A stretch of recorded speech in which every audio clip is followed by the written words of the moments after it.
This is Shayne Coplan. At 27 years old, he became the youngest self-made billionaire in the world. His company is now worth over $9 billion. But 5 years earlier, Shayne was sitting alone in his apartment, making a spreadsheet of everything he owned and trying to figure out what he could sell just to pay the rent. He had dropped out of college after one semester. His teachers thought he had learning disabilities. So, how did a broke 21-year-old dropout go from selling his belongings to building a platform powerful enough to predict presidential elections and make the US government come after him? This is the story of Polymarket. Shayne Coplan grew up on the Upper West Side of Manhattan. He lived only with his mother, who was a film professor at NYU and Columbia. They weren't poor, but they weren't rich either. And in a city where some kids get sports cars for their 16th birthday, the Coplans were considered solidly middle class. Which meant, Shayne grew up surrounded by money he didn't have. He went to Beacon School, a selective public high school in Hell's Kitchen. On paper, he should have done great there, as he scored near perfect on his ACT, but he couldn't pay attention. His friends would later say that Shayne spent most of his time in class daydreaming. He was always bored and restless. Nothing challenged him. Nothing held his interest. He would drink tons of coffee trying to focus, but his mind was always somewhere else.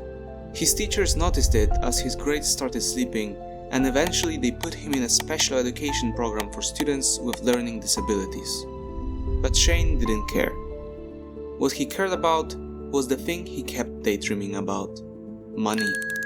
When you're a middle-class kid surrounded by wealthy classmates and you see what money can buy, yet you know you don't have it, something shifts inside you. Shayne developed what he later called a strong desire to be well off like his peers. So while other kids focused on college applications, Shayne focused on side hustles. He traded toy skateboards called tech decks, downloaded music illegally and figured out how to make money from it, even joined the school's stock market club and learned how markets worked. And then, in 2014, when he was just 16 years old, he heard about a new cryptocurrency called Ethereum. Anyone could buy in early, and the price was only around 30 cents per token. So, Shayne scraped together $150 and bought in. He didn't know it at the time, but those tokens would eventually be worth over $1 million a few years later. But more importantly, that bet showed something about who Shayne was. He wasn't just smart. He was willing to trust his own judgment and put real money behind what he believed. He was willing to bet on himself. That pattern would show up again and again throughout his life. Around the same time Shayne bought Ethereum, he made another move that would shape who he would become. There was a hot startup in New York called Genius. It was a website where people explained song lyrics, and it was growing fast and getting lots of attention from investors. Shayne decided he wanted to work there, but there was a problem. He was 16, he had no connections, no experience, and no reason for anyone to take him seriously. So, he started cold emailing everyone at the company, the staff, the executives, the founders, begging to work for free, but they ignored him. So, Shayne showed up at their office in person. He walked through the door and tried to convince them face to face that he deserved a spot on their team. That kind of thing usually gets you kicked out, but it worked. The people at Genius were impressed, not just because he had guts, but because Shayne actually knew his stuff. He had read everything about tech founders and Silicon Valley history, so they let him in. Over the next few months, Shayne wrote hundreds of posts about tech entrepreneurs for Genius. He became their top expert on anything Silicon Valley. His boss later said, "If he chooses to become a tech entrepreneur, I have no doubt we will be seeing his name in the press." But for Shayne, the job wasn't really about the work. It was about what he learned from getting in. "I remember thinking," he said years later, "if I can get this far just by showing up, I'm going to get what I want in life." That confidence would become his defining trait. The belief that he could force his way into anything. That if the doors couldn't be opened, you should kick them down.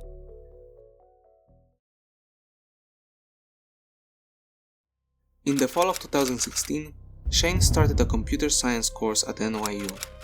He lasted 1 semester. The classes moved too slowly, and the staff they taught felt disconnected from what was actually happening in tech. Also, the Ethereum tokens he had bought 2 years earlier were starting to be worth real money now. So, he dropped out. What followed was a weird, shapeless period of his life. He wasn't in school, he didn't have a real job, he wasn't building anything specific.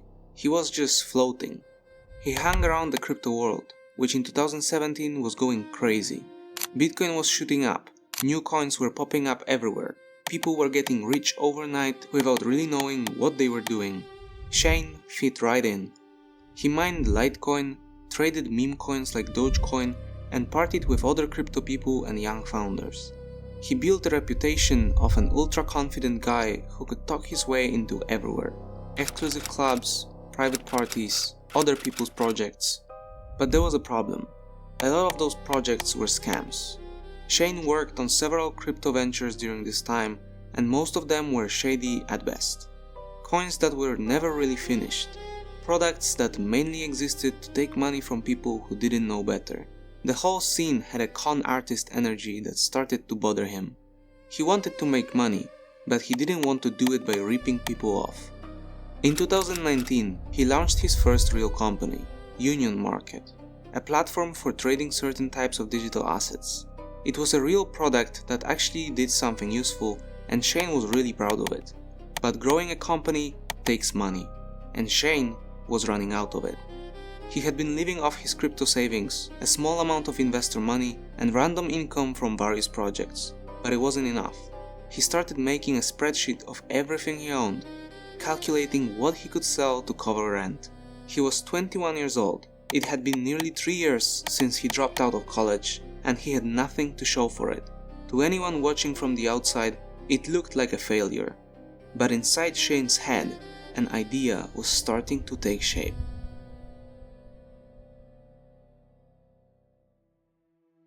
One day during this rough period, Shayne came across an academic paper that would change everything.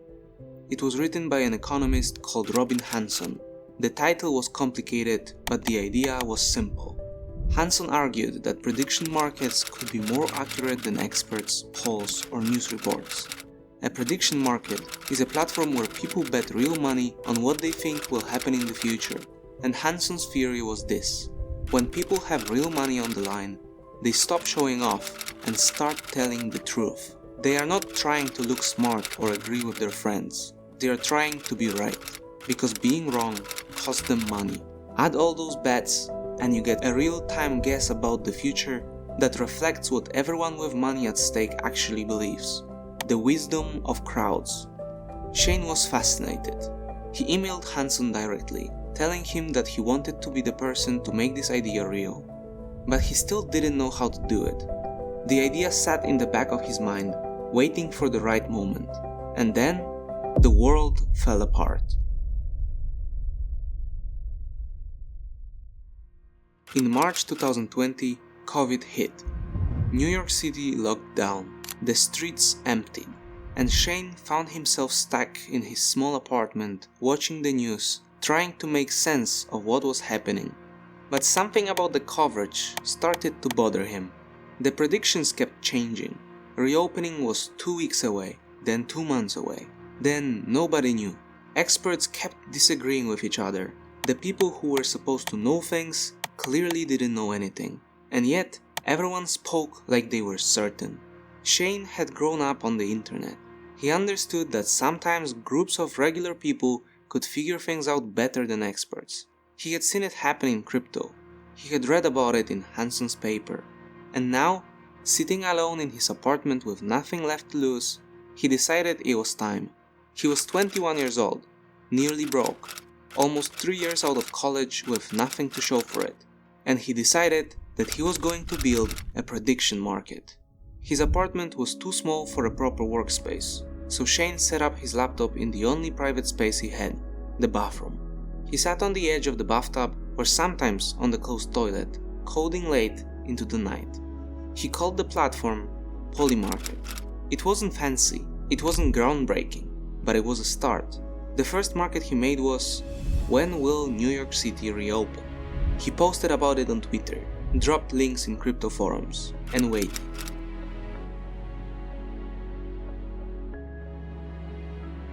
Growing Polymarket took money Shayne didn't have. So he did what he had always done. He forced his way in.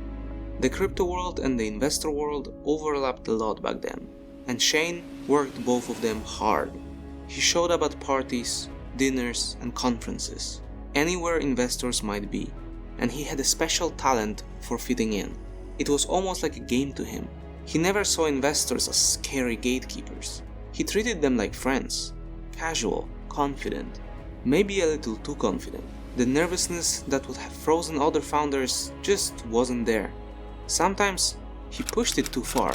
There's a story about him hitting on a waitress 10 years older than him. Another about him dropping Orlando Bloom's name as a potential investor in a meeting when Bloom had zero interest in investing. But the message was clear. This kid wasn't scared of anyone or anything. And it worked.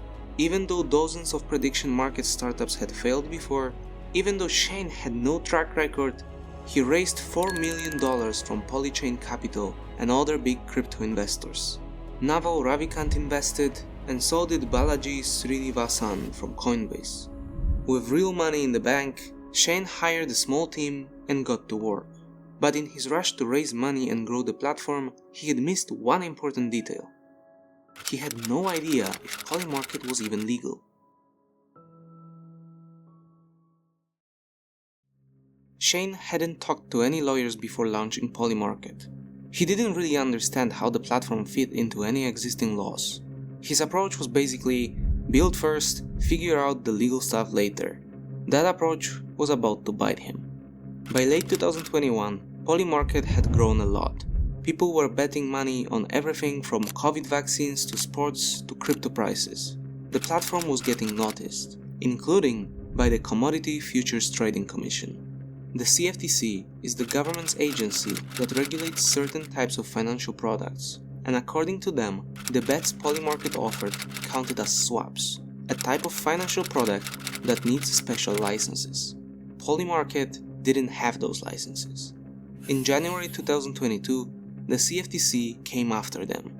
The fine was $1.4 million, which was a big chunk of what Shayne had raised. But the real punishment was even worse. As part of the deal, Polymarket had to block American users from using the platform.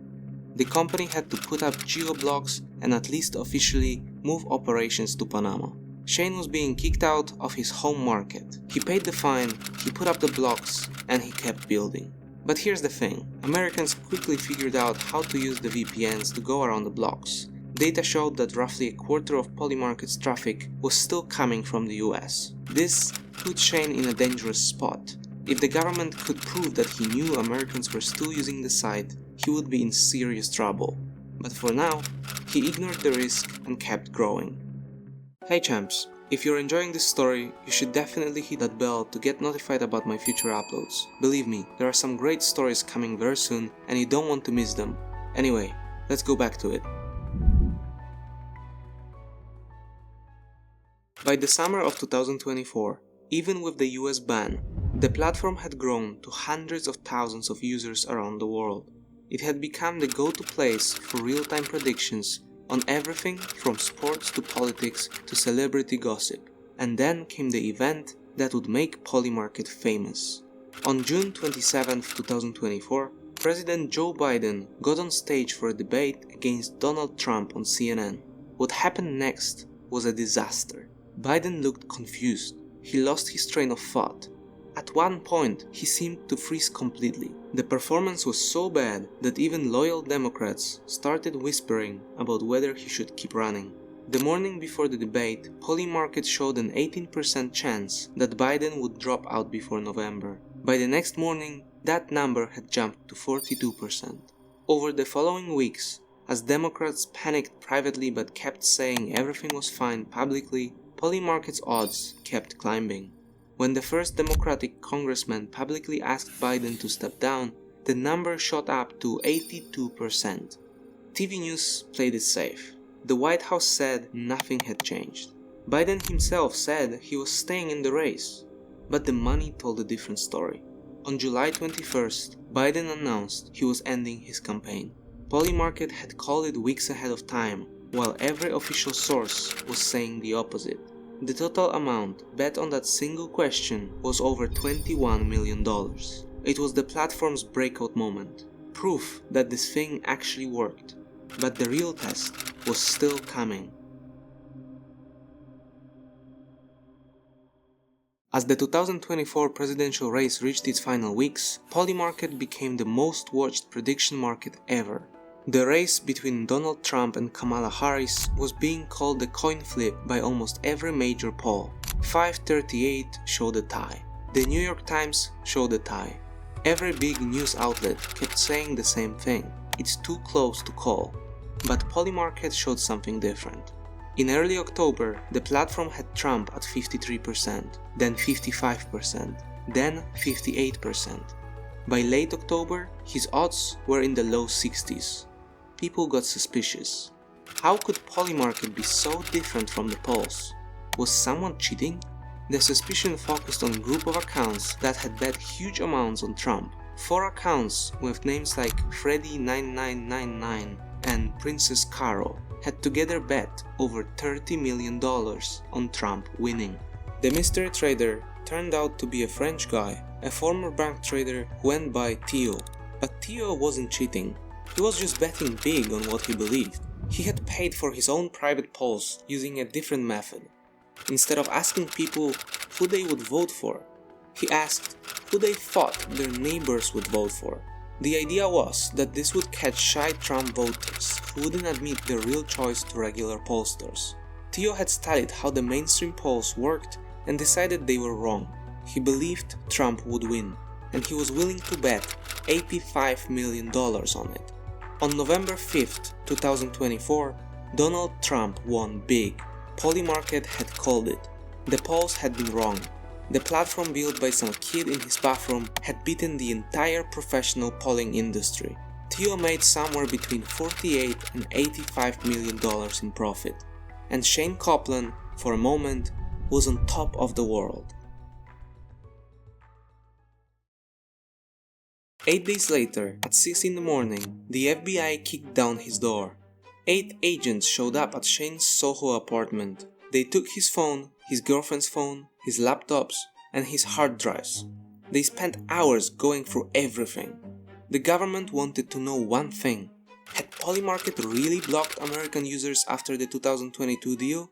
Or had Shayne known that Americans were using VPNs to get around the blocks and just let it happen? The data looked bad. About 25% of traffic was still coming from the US. Shayne wasn't arrested that day. No charges were filed. But the message was clear: the government wasn't done with you. And the timing was hard to ignore. His platform had just correctly predicted the election. It had made the polling industry and the mainstream media look stupid. And now, barely a week later, federal agents were tearing through his apartment. Shayne's response was classic Gen Z. He bought a new phone and posted, "New phone, who dis?" In a longer statement, Polymarket called the raid an obvious political payback by the outgoing administration for providing a market that correctly called the 2024 presidential elections. But behind the jokes, the investigation was serious. For months, the future of everything Shayne had built was uncertain. And then, everything changed. In July 2025, the Department of Justice and CFTC quietly dropped their investigations. No charges, no extra fines. It was over. The new government was friendlier to crypto. The rules were changing, and Shayne moved fast. Polymarket bought a small company called QCEX that already had the licenses Polymarket needed. Overnight, the platform got legal permission to operate in the US. The company that had been banned from America was finally allowed back in. And then came the news that changed everything. In October 2025, Intercontinental Exchange announced it was investing up to $2 billion in Polymarket. By the way, that's the company that owns the New York Stock Exchange. The deal valued Polymarket at $9 billion. Shayne Coplan, who owned about 11% of the company, was suddenly worth over $1 billion. At 27 years old, he became the world's youngest self-made billionaire. Not bad for a college dropout who couldn't sit still in class.